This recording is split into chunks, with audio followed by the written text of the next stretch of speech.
Good afternoon, it's Jane with Scraptastic Yarns, and I have Movie and Stitch, my letter K.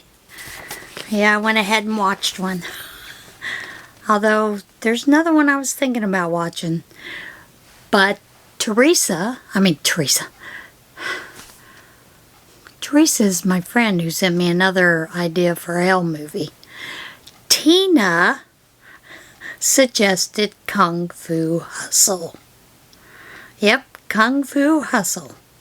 And let me tell you, this movie is absolutely, I'm going to give it 3 out of 5.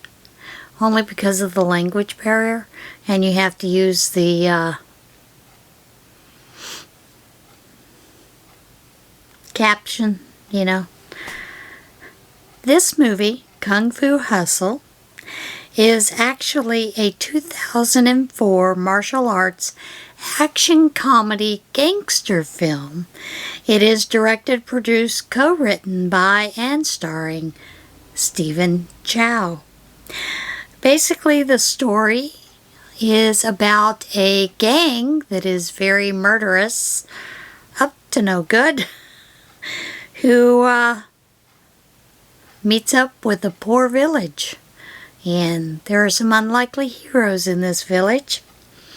And it's actually a true story about a gangster's fierce journey to find his true self. It was released in December 23 in China, 2004, and on January the 25th, 2005 in the U.S. In the U.S., it grossed $17 million in North America and $84 million in other regions. It is 10th on the list of highest grossing foreign language films in the United States, as well as the highest grossing foreign language film in the country in 2005. And it won numerous awards. It won the Hong Kong Film Awards, 5 Golden Horse Awards, and then it was also released in 3D in October 2014 in Asia and America, marking the 10th anniversary. But I didn't watch that version. No, I did not. Actually, it is a story. It begins in Shanghai, and there are some crooks by the name of Sing and Bone who really want to try to join the notorious Axe Gang. Now, the Axe Gang rules most of the towns with violence under the leadership of a cold-blooded brother Sam. The two visit Pigsty Alley, and it's a rundown slum where they claim to be Axe Gang members and attempt to extort the residents before being chased off by the slum's landlady. And the landlady is a character. Trust me. Now, for those of you that are sensitive to violence and don't like to see husband beating, you might not want to watch it, but it's very slapstick, silly, corny humor. Basically what happens is the one fella that wants to become the gang member Sing throws a firecracker, because what they do is they throw a firecracker in the air like they're signaling Batman, but they're signaling the Axemen gang. And when he does that, he tells them it's gonna signal the rest of the gang and they'll show up. Well, he accidentally blows up the hat of a minor Axe Gang member passing by. So he blames the residents for that. And of course, the boss attacks a barber only to be struck by an unseen assailant. All you see is this flash. The gang then sends for reinforcements, but there are 3 tenants: Cooley, Taylor, and Donut, and they are Kung Fu masters. And they triumphed over the gang members. So, the Axe Gang, the landlady knows there's going to be retaliation, so she evicts the trio. So Brother Sum is pretty upset about the loss of his members, so he captures Sing and Bone, intending to kill them for posing as gang members, but Sing frees himself and Bone with his lock-picking skills, which impresses Brother Sum, who then allows him to join the gang on the condition that they kill someone. Lamenting his failure, Sing recalls his childhood to Bone. He had been duped into believing he was a natural-born kung fu genius by a vagrant selling a martial arts pamphlet, giving the vagrant his meager savings so he could purchase that little booklet. He practiced the pamphlet's Buddhist palm technique and attempted to save a young girl, Fong, who was also mute, from bullies, only to be beaten up and humiliated by them. So he believes that good guys can never win. So, he's going on these things. He returns to the pigsty alley. They attempt to kill the landlady, but it backfires. There's all kinds of things. He gets really severely injured. And he's surprised that his body rapidly heals from those injuries during his escape from the landlady. And it causes him to actually strike the sides of the pulpit with extreme force, covering the surface with hand-shaped impressions. Now the pulpit looks like a water tower to me, but you see all those hands, the impressions that are going out. He's really frustrated with his failure.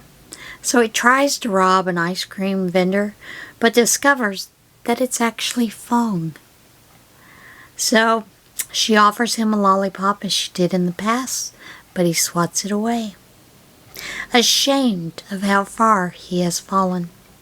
After shooing Bone away, Sing is brought to Brother Sum, who offers Sing instant membership into the gang if he can free the legendary assassin Beast from an asylum. Sing is successful, and the Beast is brought to the gang headquarters. Although Brother Sum is actually very skeptical of the Beast's flippant attitude, sloppy appearance, he soon finds out that the Beast is actually a very lethal fighter, and destroys half of the casino next door to confront the landlady and landlord. The landlady is the one that's always constantly beating up on the landlord. It's rather hysterical, some of the comedic ways that it happens. So the landlady and the landlord are there to actually settle the score with the gang. They engage in this vicious battle, and it actually ends in a stalemate, because they are soon immobilized through an interjoint lock. Sing then begins to attack the landlord and landlady to help the Beast, has a change of heart, and attacks the Beast instead. The Beast pummels Sing, who is very beaten up, almost to the point of death, and he escapes with the landlord and the landlady. The Beast actually kills Brother Sum for berating him, and then soon assumes control of the Axe Gang. Back at Pigsty Alley, landlord and lady treat Sing's wounds, and they are very surprised at how fast he heals.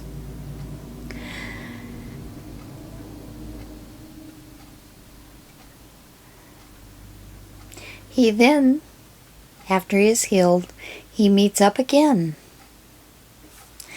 with this little group of the gang that have come back to Pigsty Alley. And he actually takes care of those things. Takes them all out. And while he's taking out the Beast who has come to kill him, he takes an interesting weapon which the beast has. It looks like a flower with a pointed end on it, and this pointed end is poison. Sing actually takes apart that poison flower, turns it into a flower, one of the pieces, and he sends it floating in the air to Fong. The beast, seeing that this has happened in Sing's actions, which are quite phenomenal, bows down to Sing and accepts defeat. Now there is a love story, but you must watch this to actually see the love story. I thoroughly enjoyed this movie, and I cannot begin to pronounce the names of the actors that are in it, other than Stephen Chow. There's Danny Chan Kwok Kwan as Brother Sum. There is, let's see some of the other names in my paperwork. Yan Hua as the landlord. Yan Kui as the landlady. And she has a sonic scream, and it's kind of interesting how she uses that sonic scream. Loang Si Long as the beast. Xing Yu as the coolie. Chu Chai-ling as Taylor. Dong Zi Hua as Donut. Lam Chi-chung as Bone. Eva Hong as Fong. Tin Kai-man as Brother Sum's advisor. Gar Hong Hei, Fong Hak Han as harpist.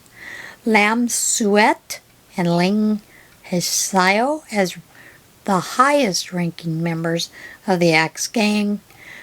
Yun Chong Yon as the beggar who sold the Buddha's Palm Manual, and which is funny because this character is also the brother of the film's fight choreographer. Feng Xiao Gang as the leader of the Crocodile Gang, and that person is actually killed at the very beginning of the movie. Folks, it has so much slapstick in it. My favorite part is when the landlady and one character are running across the country. You see their little feet just going like the Roadrunner. And they're flying through different areas of the country. It's rather cute. If you just need something silly, stupid to watch, this is a great movie for that. I could not find it free anywhere, although I was told if you have HBO Max, it is free there. We do not. So I did rent it from Amazon Prime. It's not a whole lot of money. I think it was like $3 something. So, but I did enjoy it. And what did I do while I was watching it? I caught up on my luck of the draw, number 3, with Nan's Next Knots. I had 2 colors to do. I had number 1, which was Sky, and number 5, which was Honeydew, to get completed. And I think 5 was probably the first number. Yeah, 5 was the first number. No, 1 was the first number. 5 was the second number. And of course, now we're almost ready for another one. So I did the sky blue here, and then the honeydew here with that one. And it's a great movie to get caught up on things. That's all I can say. The other one that I had to do was the royal blue with the black. And then my number 5 was forest green. So, that is here with the royal blue here and then the forest green here. And I am using mostly basic by Premier for that. And this is the one that's going to be the long Afghan that will most likely go to our gatehouse, which is a type of hospice home for those that only have about a week to 10 days left on their life. So that will go there. With the fibromyalgia, I did not get the bags finished, but I am working on those today, and hopefully I will get those finished. But if you want something silly to watch, Kung Fu Hustle is great. In fact, there is quite a few scenes where you're like, why are they dancing? But it's great fun. Alright guys, remember to choose kindness, and I will see you again soon.